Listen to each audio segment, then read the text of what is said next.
need to fly as good as anyone else on the record. We're going to show some pictures now of some skydives that I was involved in 2023.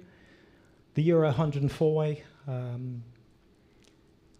women's record was a fantastic event at Lange's sequential event. Now, during these, it doesn't matter how many skydives you've got. I've got a fair few under my belt, and I've been on a fair few jumps that are quite high pressured. The performance anxiety on filming a record is far above anything else. That and national and world level competition. You get to a point where, I have sleepless nights when I'm coming up to record attempts and when I'm coming up to competitions because I care, basically. I wake up living my worst moment. I wake up living my best moment of the records that you're going to be involved in. I'm going to shoot you onto a video when this finishes, while I talk about the performance anxiety and the pressure of being a videographer on one of these records. Please, I need some tissues. This gets quite emotional. I'm going to shoot this is not a great weather jump, but it is one of the 104-way jumps. You'll notice that I leave the plane about 7 seconds before anyone else. I didn't fall out. I was asked to do this. It's the loneliest I've ever been in free fall, and I've done solos. Okay, this was the most horrendous place to be on a skydive. I'm doing 170 miles per hour. I'm heading towards, not the base, which is something visual to head towards. I'm heading towards a space beneath the base that I have to guess. It's doing 165 to 170 miles an hour. You can see the other photographer on it who's low. I'm the only record photographer. The other guy's flying artistic camera. So if I don't do the job, there is no record of this jump. So at 170 mile an hour, I flip to a head up. Now I drive to get underneath it, right to the center. I want this steep. It's a little bit messy, huh? I can't get away from it at this point. At 170 mile an hour, I don't have another gear. So I have to get to the point where I'm in the right place. Otherwise, I'm stuck. So if I'm too close and I'm cropping the frame, there is nothing to do, okay? And apart from the fact that I'm opening the door, I'm letting the pilot know that the oxygen's come on okay, I'm checking all my cameras, checking my settings, I'm laid on the floor looking at the other planes, and then when the guy climbs out of the other plane, I get up and tell our base that we're ready, then I climb out and my job starts. Your workload can really exceed your mental capacity, or maybe that's just me. But your workload can be incredibly high. You have to then have a really good sort of repetitive schedule. When do I turn my cameras on? I cannot tell you how many times I've turned my cameras on and then they've been on for a while and then I turn them off because I've forgotten to turn them on, and then someone's gone, "You've turned your cameras off." And I was like, turn my cameras on because I'm a professional, and then I've got out. Okay, and it's easy to do, so you have to do the same thing every time, over and over and over and over, which means that when I'm on a record, people think I'm a little bit sullen or a little bit moody because I don't really speak to people. I'm in a bubble, and I'm in a bubble because I don't want to get the job wrong, right? Everything is riding on this for me. No one wants to let down 104 people after they've paid good money to travel to another country to get a record. Irrelevant of whether the record is successful, I have to perform. All right.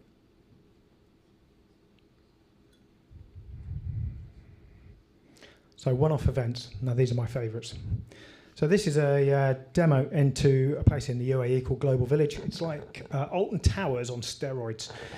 There's everything there you could possibly imagine. It was for a UAE record, and I decided I would take photos because that's what I do. It's one of those things that you miss 100% of the shots you don't take. So I put my camera helmet on with a 360 camera, two GoPros, my stills camera. I didn't use flash because we had pyro, which lights everything up. And I said to the guy, "Do you mind if I don't wear the pyro because I've got quite a lot going on?" And he said, "Take the camera off, wear the pyro." It was more important for him that I had the fireworks on to look good from the ground than it was that they had video footage from the outside. And I thought, you're never going to get another chance at this, 40. So, and I don't always talk to myself like that, but I'm never going to get another chance at this. So I put the camera on with the pyro and the LEDs in the suit, and off we went. And it worked out okay. I had everything on my head at that point. There's nothing else I could have got on my head for that shot. You need the skills in both the flying the discipline and composing the shot. This is this isn't the global demo video, but it's another video of a night jump. I didn't have fireworks on this one, which is good. I wear red goggles for night jumps because it means that those pyros don't burn out my night vision and I can focus better. Although when you put red goggles on at night, people think you're a bit mad. I use the clear goggles during the day if it's a little bit cloudy and if it's really poor weather. In other words, UK skydiving sometimes. I wear the yellow goggles for a bit of clarity. So if you see me with different colour goggles on, it's not because I'm trying to look Austin Powers and fancy. I'm just trying to get the best view I possibly can. So this is the 11th anniversary skydive at Skydive Dubai. Weirdly enough, they never used any of this footage. They never published any of it. It's kind of a waste of time. Apart from the fact it was a fun, unforgettable moment. I'm flying through the fireworks, which is great, because if you've never had fireworks hit you in the face in free fall, you have not lived. I was very honoured to be part of the team that put this together. Myself and Darren put this skydive together. You can see some of the pyros didn't work. I made sure that everyone had LEDs in the suit, so that at least when the pyros started to disappear, I still had some light. And then the photos change. Every photo changes because everyone's suit is changing. Over and over and over. We got out on a crosswind leg 4.5 miles away from the drop zone from 10 or 11,000 feet. We went out in a normal wingsuit pattern, left, built it, and we just flew it in a straight line, and it was the most fantastic experience. I've seen the footage from the ground, and it is mind-blowing. And the footage from the air wasn't too bad either. Good break-off plan. Everyone's safe. I pull nice and high on these. There's no point taking it down on these. I like to be out of there early. So as you see, when they break off and the wings break off left and right, I'll just flare up and pull. And I let the boys in the base crack on down low. The pyros last about 2 minutes, and you can see how immediately people just start to disappear when the pyros disappear. A lot of pressure on these jumps. I'm the only photographer. A lot of pressure on this. I'm not the only photographer now, am I? So I'm the only photographer on the jump. There's a lot of pressure for me to get this right. Settings are super important. If you're jumping at night, it's very easy not to have enough light, so you have to have a very low shutter speed. Okay, for those of you that are photographers, shutter speed is how fast the picture allows the light onto the sensor. The slower you do it, the more light hits the sensor. Okay, so it feels like there's more light in the picture. At night, I'm down to like 200th of a second. If you cannot fly at 200th of a second without your head wobbling, then you're going to get a blurry image. So you need to know, you need to practice, you need to kind of go with the skill set you know you have with your camera. So which means you've got to pay for those jumps and fly your jumps on your drop zone, knowing that you might not get anything from that jump except a load of blurry pictures. But at least you'll know when the time comes what you can do and how low you can go really with your shutter speed.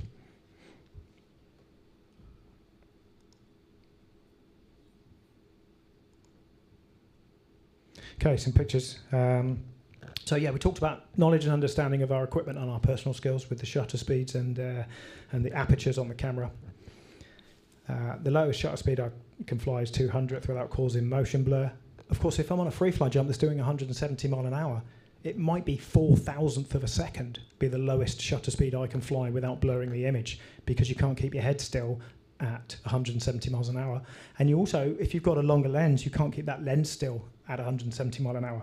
I've blurred shots at 3,000th of a second. So it just shows how the shutter speed is so important when you're flying camera.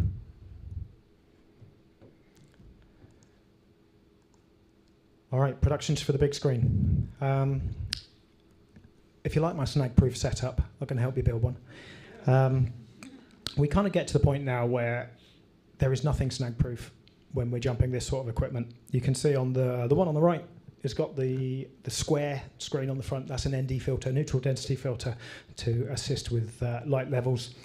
It's taped onto a round lens. These are super heavy bits of equipment. So this category is easily the most elusive, because it's a nice sideline. You get paid well, but you can never rely upon it. You don't know whether you're going to get 1, 2, 3 movies in a year or no movies for 2 years. Production companies use skydiving sequences for the most action-packed moments in their movies, and as skydivers, we love to see our sport portrayed on the big screen, although sometimes we can be a little bit under-impressed with the finished product. That's not the photographer. That's generally down to overuse of CGI, or a lot of the stuff that you thought looked good ends up on the cutting room floor. Blame the director. James Bond, Mission Impossible, Kingsman, Batman, to name a few of the movies that are well known. TV series such as Navy SEALs, Scorpion, and UK productions such as Hollyoaks Extra, Top Gear, The Coroner have all featured our sport. Every time you see our sport, whether you think it's portrayed well or not, someone sees our sport and they're thinking about skydiving. And for me, that's the name of the game. Just a short one, The Aeronauts I shot, which was an Eddie Redmayne and Amelia Wren movie for Amazon. And all they wanted me to do was shoot cloud plates. Go out and shoot clouds. It's the UK, I got this. And I sat on the drop zone during the day, every day, and it was cloudy. It was beautiful. It was typical British skydiving weather. There was lots of clouds, but they didn't want me to jump until the golden hour, that time of the evening when it's all beautiful and orange and peachy colours. And as we got to the golden hour, and I'm like, let's go. I got the camera kit, got it all gone, went down, got on the airplane and took off, and the clouds evaporated every day. And it was embarrassing because I got the director of photography there and I'm like, dude, it was like, what can I do? And they're paying me, so there is an upside. But there's nothing I could do about it. And they didn't want to fix it in post. They wanted to shoot during the golden hour. And in the end, I ended up finding a cloud out of what was left. It's like candy floss melting in the heat. And I was a little way off the drop zone when I got out, and my buddy's like, are you sure you're getting out here? And I'm like, yeah, I'm getting out here. I've just got to get that cloud. And so I ended up with shooting a massive camera at a small cloud with the drop zone in the background.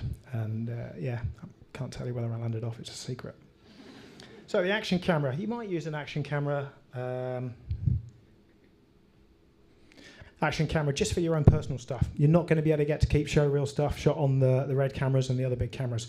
Your main camera is generally supplied by production. It's pointless going out and spending 50 grand on camera kit that's going to be obsolete in 2 years' time. They bring these cameras out so quickly, they're very expensive. Your bespoke camera helmet, big plate, 2 audibles. You've got to dress in whatever it takes. I've jumped to wingsuit with these red cameras and it's horrible. And you're going to need a ring sight.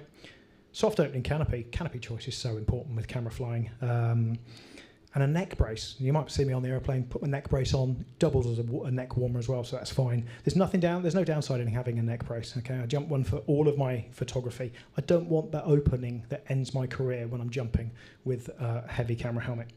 The skill set for this is beyond what you think you require for the job. You don't just go along to this job and think, yeah, I could probably get that. You need to over-deliver on these jobs because they're very quick to not bother with skydiving again if they get poor footage.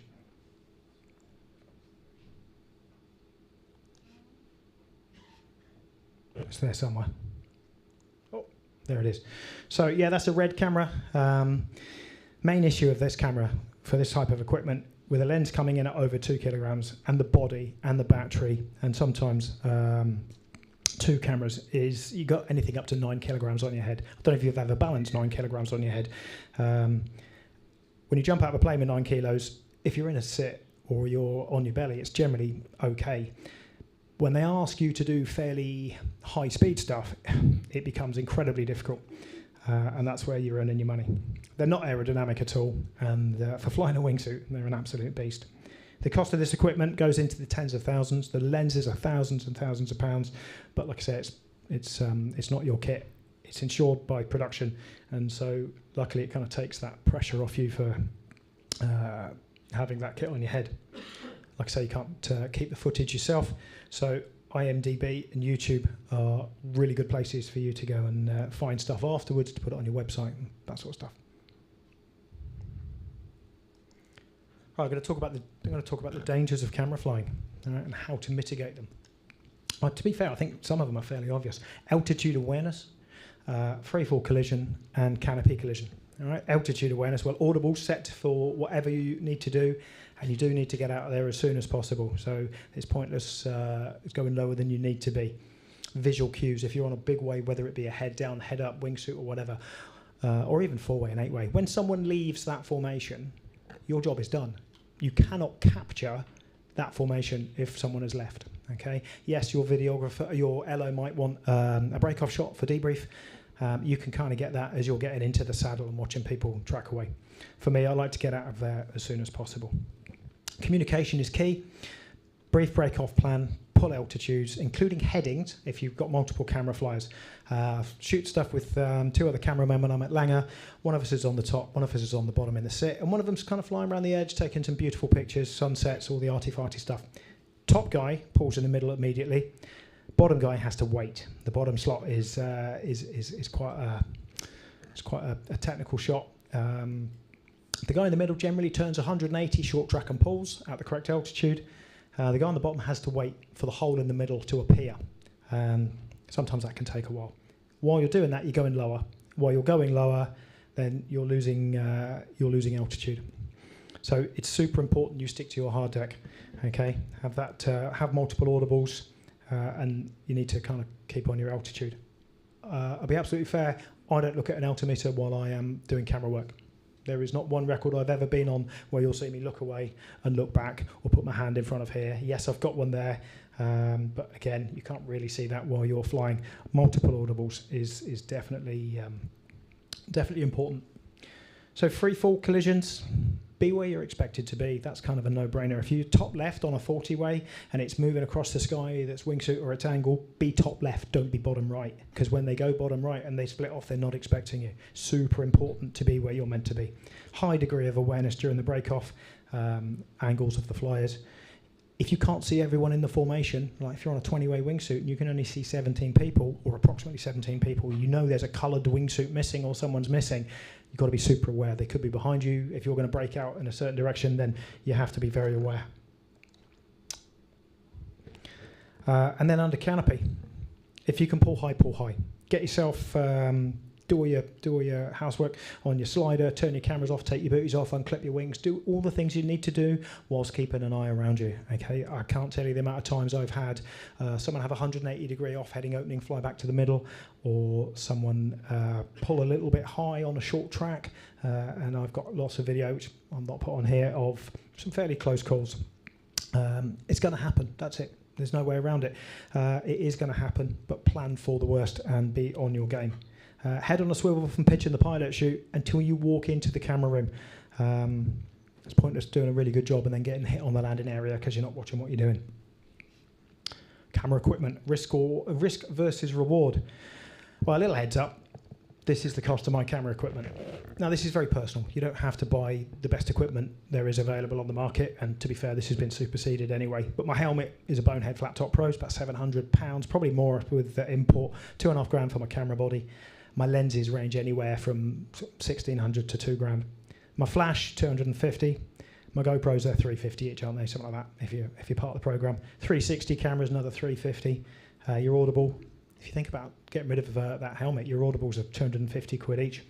And then you've got a ring sight. My ring sight is a concentric ring sight. It's the old style version. You just can't find them. So for me, it's irreplaceable with the bracket, at least £300. Stills release £60. All your media cards, if you jump in as many cameras as you can, then your media cards add up as well.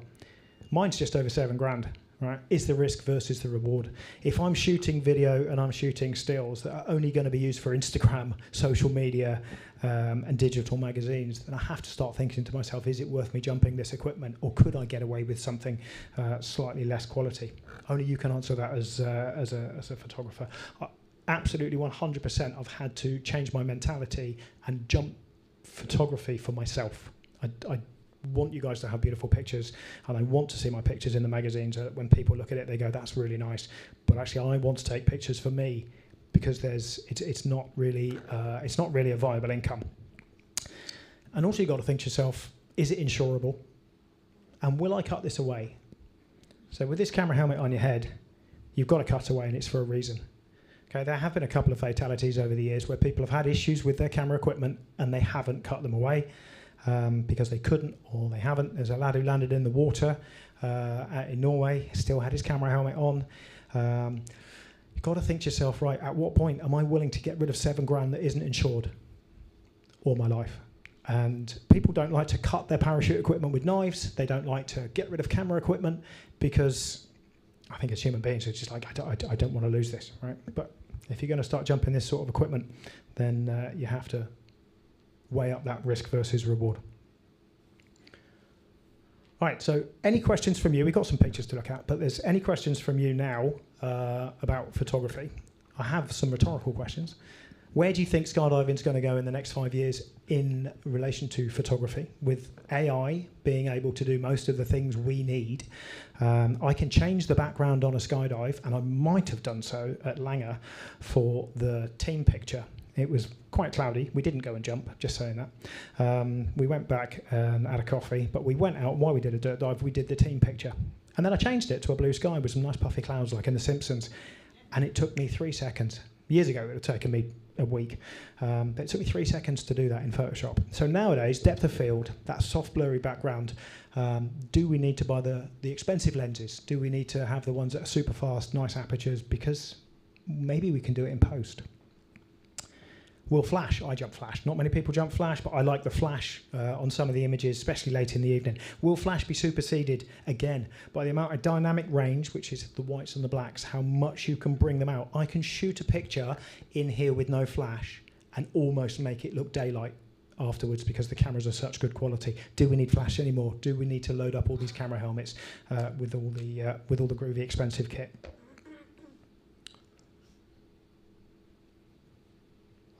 Okay, got some pictures. These are, I can kind of talk you through them. These are from, I thought I'd made them go faster than this. Yeah. These are from various records. Bit of an idea of depth of field. I jumped the white one, not the small one. Some guys at Hinton. Now jumping with flash in the evening, getting that beautiful sunset. Definite flash on a late evening jump. The Langer sequentials. Now, when you're doing sequential, when we're doing records, it used to be you had 1 point and you took the shot, high shutter speed, and you got the shot from when the last person looked like they were getting on to when the first person broke off. Okay, I don't generally do that. I like a slower shutter speed. I like to pick my shots. Problem is we now have sequential jumps. If you're doing 4 points on a sequential jump, you need a shot of the point, a shot of the break, a shot of the point, a shot of the break. So now we need up to 8 pictures for the judges. Those 8 pictures, you have to get all 8, otherwise you don't get a record. And so now you have to shoot high speed. You have to wait for that moment, shoot a couple of pictures here and there if you think they look nice, but your job is to capture those few seconds. If you go too early and you fill your memory card up and your camera buffers, you're now not shooting anything, but you don't know it. So you've got to be fairly smart in what you shoot. Lots of different disciplines, different people making them nice pictures. Some from the ground, some wingsuit flyers over the wheel. You can see their massive depth of field on that. I just wanted the guy to pop out. It was for his sponsor, and I wanted Nick to pop out in the picture. So if you don't know how that works, depth of field is where you have a really fast aperture, which is like a very low number, 1.1, 1.4, 1.8, 2.2. And that means that everything past the thing you're focusing on starts to go out of focus very quickly. And I think that makes the background blurry to a point where the foreground pops out. Some places are ugly, let's be fair. I've jumped in Z Hills, sorry Z Hills, but the backdrop there is messy. And when you have a lot of people over that backdrop, it's very difficult to see the difference between the backdrop and the people that are in the sky, in the photo. So for me, blurring it out slightly, you can still see where you are. It's like if there's an iconic like the palm, you still see where you are, but at least everyone who's in the skydive kind of pops out in the foreground. For me, that's a nicer photo.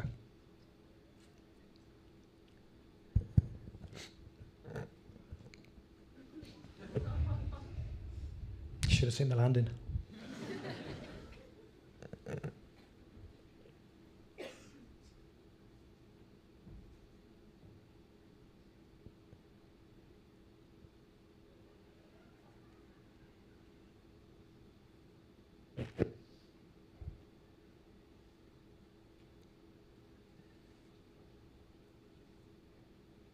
While these are going, if anyone has any questions, feel free to shout out. We've got someone who's coming around with a mic.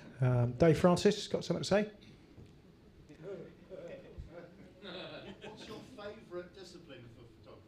I don't really have a favourite.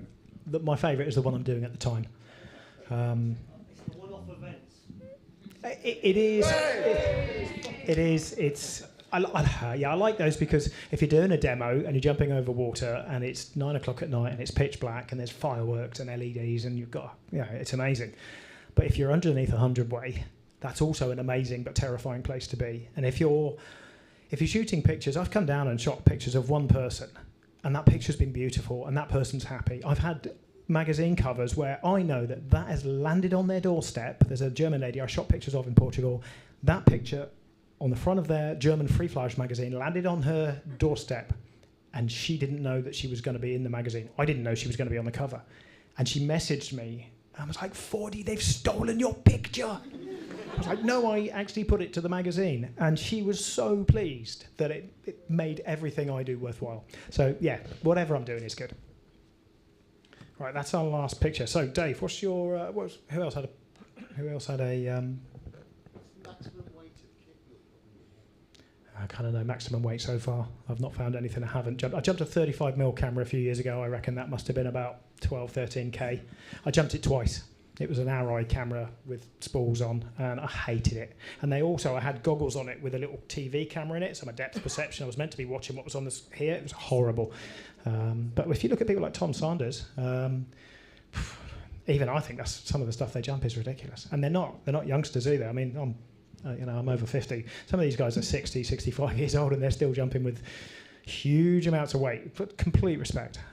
But yeah, I just mitigate the risk with the neck brace and the slow opening canopy.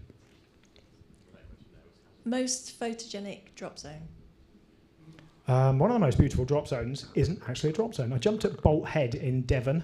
It was for the coroner. And we got down there and it was coastal, all the coast of Devon. There was a beautiful inlet which was full of yachts and everything. And it was absolutely stunning. Partly it was nice that no one else was ever going to get to jump there. We did that and it was absolutely wonderful. Everywhere gets boring after a while, if I'm honest. Like I've shot thousands of pictures over the Palm and the first ones are amazing. And then after that, it isn't. I think it's more about the subject matter. What people are doing is more important than where they are. And if you look at, like, when you first go to somewhere, if you jumped in Egypt or you've jumped at the Palm, your first few jumps, you're like, oh my God, it's amazing. And then you've done it. You've seen it. You just, you're involved with your friends. It's the same as a photographer. Of course, like I say, if you're over a drop zone that's a bit dirty or a bit messy or whatever, I just put it out of focus. So, yeah, hope that answers your question. Anyone else? Hi, I have a question over here, other side. Whoop. Hello. Hello. Thank you for coming to talk to us. Thank you. My question for you is, what is a piece of work you've been most proud of? Wow, some of the night stuff, because it's so technically difficult. Jumping at night is technically difficult, not physically with what you're doing, but actually getting it lit up properly and getting it sharp at such a low shutter speed. You'll know when I'm pleased or you'll know when I'm worried about something, whether it be a record or whether it be something, because the second I land, I turn, make sure there's no one behind me, and bury my face in the camera. And if I'm doing this on the ground, it's because I think I might have messed up, or I want to know if I haven't messed up, if that makes sense. So yeah, the more technically difficult it is, the more reward there is as a photographer. You get that shot. I've never taken the perfect photo. I still strive every time. I'm my own worst critic.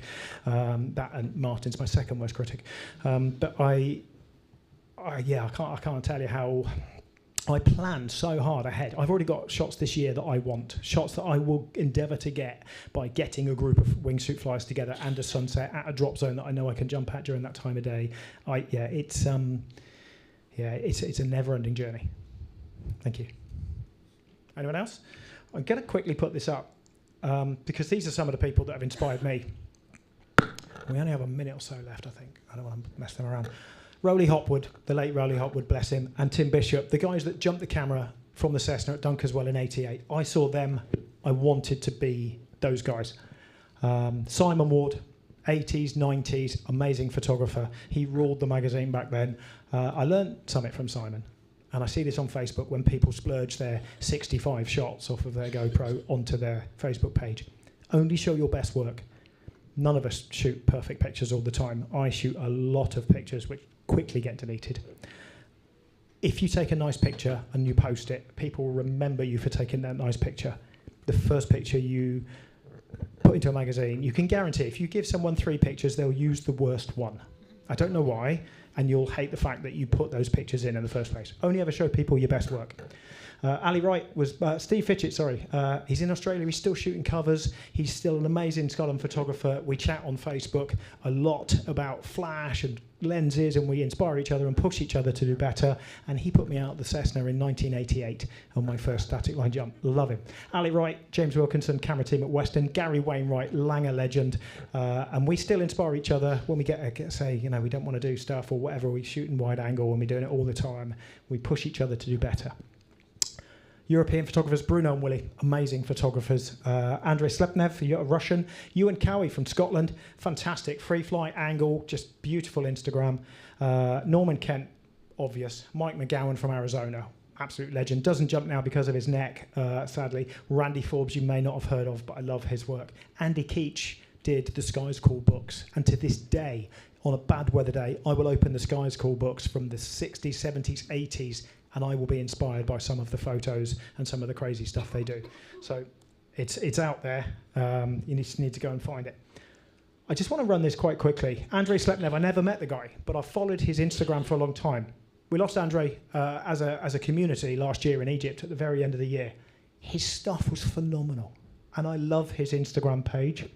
His photos are beautiful, but sadly, he lost his life on a skydive at the end of last year.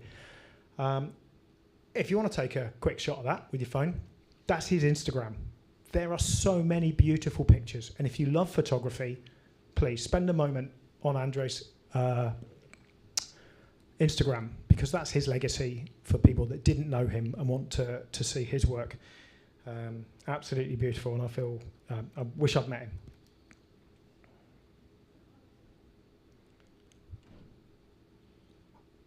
All right, if you've got that, then that's cool. Thank you for your time. Thank you for coming and listening to me blah, blah, blah, blah on. That's my Instagram. And I've got to be fair, I don't populate my Instagram very much. I had it hacked last year and I lost a few thousand photos, and it kind of disappointed me that I'd been that stupid to be hacked. And I haven't really populated it massively, but I will as I go through events. And I'm not really into the whole Instagram thing. I do it because I like people to see my work. I don't care if the rest of it that goes with it. So thank you very much for your time this afternoon. I hope you have a wonderful time speaking.